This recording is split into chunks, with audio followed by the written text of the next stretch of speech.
It has been 467 days since Israel began its war on Gaza. That's over 15 months of continuous airstrikes, ground assaults, displacement, and starvation. This war started on October 7, 2023, after Hamas-led attacks on southern Israel killed more than 1,100 people and took around 240 captives. Some captives were freed in a prisoner exchange in November 2023, while others were killed in later Israeli attacks. In response, Israel launched heavy air raids and tightened its blockade on Gaza, a blockade that has been in place since 2007. But what has this war meant for the people of Gaza? The numbers tell a devastating story. In the past 15 months, at least 46,707 Palestinians have been killed in Gaza. This includes over 18,000 children, meaning 1 in every 50 people in Gaza has been killed. Entire families have been wiped out, erasing multiple generations from Gaza's civil registry.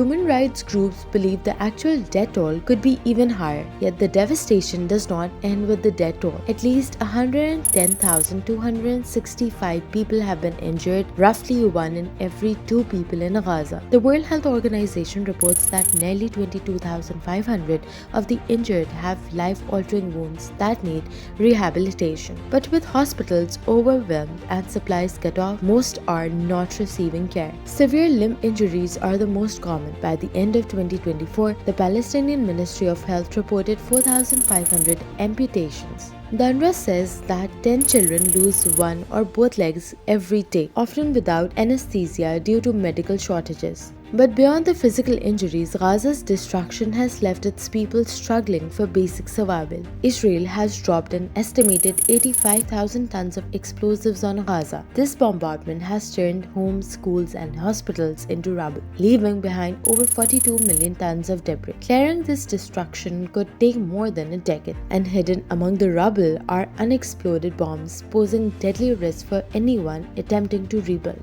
Thousands are still believed to be buried under the rubble with little hope of rescue. Volunteers and civil defense teams dig through the ruins with their bare hands due to a lack of equipment. But even for those who have survived, daily life has become a fight against hunger and harsh conditions. Starvation has become a weapon of war. Under international law, deliberately starving civilians during conflict is a war crime. Yet reports show Israel has systematically blocked aid and water from reaching Gaza. In January, the United Nations warned that aid efforts in Gaza were on the verge of collapse. Israel's restrictions on aid deliveries and attacks on aid workers have left the population desperate for food and water.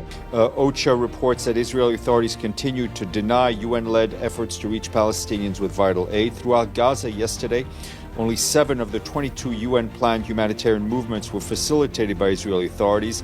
Nearly 1.9 million people are internally displaced. About 80% of them are living in makeshift shelters, barely protected from the cold. At least 8 babies have died from hypothermia in shelters too fragile for winter weather. And with 110,000 out of 135,000 tents damaged or worn out, most families have no protection. Flood risks add another layer of danger.